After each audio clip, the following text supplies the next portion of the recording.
Bonjour à tous et à toutes, aujourd'hui je vous explique comment jouer à Alice Garden.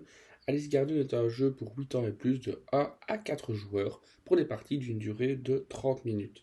C'est un jeu de Ik Kwan, édité en français par Happy Meeple Games. Dans ce jeu, votre but ça va être de créer le plus beau jardin en vue de gagner un maximum de points. Pour ce qui est du matériel, vous avez 4 plateaux qui sont recto verso pour faire varier au mieux le plaisir quand on joue. Vous avez aussi une série de petits sachets, chaque fois indiqués avec la forme qu'il contient. Vous avez pas mal de petits sachets d'ailleurs. Ils sont en velours et assez agréables au toucher. Regardez, donc ici vous avez les carrés qui sont dedans. Et sur les carrés, vous aurez différents symboles qui vous permettra de scorer, mais ça je vous explique juste après. Et vous avez aussi le jeton premier joueur. Sans oublier le carnet de score pour la fin de partie. Comme je vous l'ai dit, l'objectif va être d'avoir le plus de points possible en fin de partie. Comment vous allez le faire? Vous allez créer le plus beau jardin possible tout en respectant les contraintes imposées par la reine de cœur. Commençons avec la mise en place et donner à chaque joueur autour de la table un plateau individuel. Comme je vous l'ai dit en début de partie, les plateaux individuels sont double face, donc choisissez sur quelle face vous voulez jouer. Et tous les joueurs doivent jouer sur la même face, donc accordez-vous. Mettez à disposition de chaque joueur les sachets avec les pièces qui sont dedans. Il faudra le faire avant votre première partie, puisque les pièces arrivent sur les punchboards, il faut juste un petit peu tout organiser. Sans oublier de donner le jeton premier joueur. Comment on va le déterminer? Ce sera le dernier à avoir arrosé une plante. Alors comment jouer? Le jeu se déroule en plusieurs manches et se termine après la manche où un joueur ne peut plus placer de tuiles de la réserve sur son plateau individuel.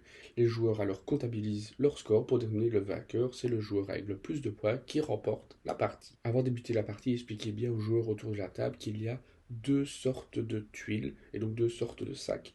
Il y a les sacs grandes pièces que je suis en train de vous montrer ici, et il y a le sac pas petite pièce, mais en fait le sac de la tuile bonus, j'y reviendrai juste après. Une partie va se jouer dans une succession de manches, et lors d'une manche, le premier joueur va choisir un sachet avec une forme de pièce particulière et va en extraire un nombre de pièces équivalentes au nombre de joueurs et va les mettre ici au centre de la table.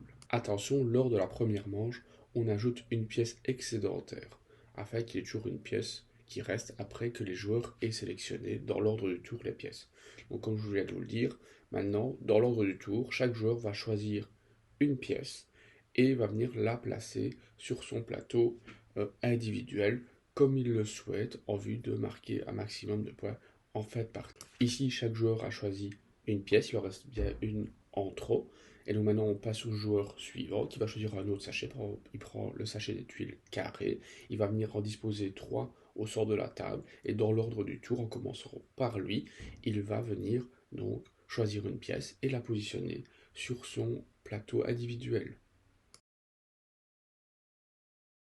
Ici, le joueur en prenant cette tuile et la positionnant de cette manière-là, il permet à avoir deux jardiniers qui sont adjacents l'un à l'autre, ce qui lui confère la possibilité d'aller sélectionner dans le sachet bonus, donc le petit sachet que je vous ai montré en début d'explication, une tuile euh, carrée, unique, qui va pouvoir venir positionner à sa guise sur son plateau, donc individuel.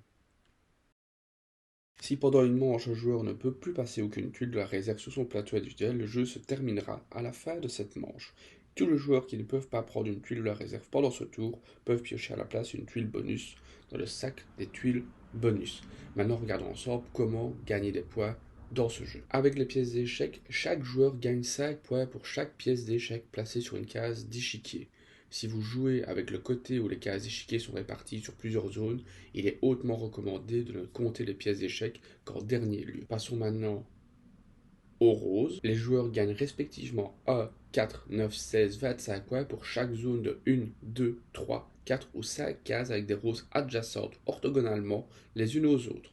Les zones de plus de 5 roses sont comptées comme une seule superficie et permettent à leurs propriétaires d'apporter 25 points par zone.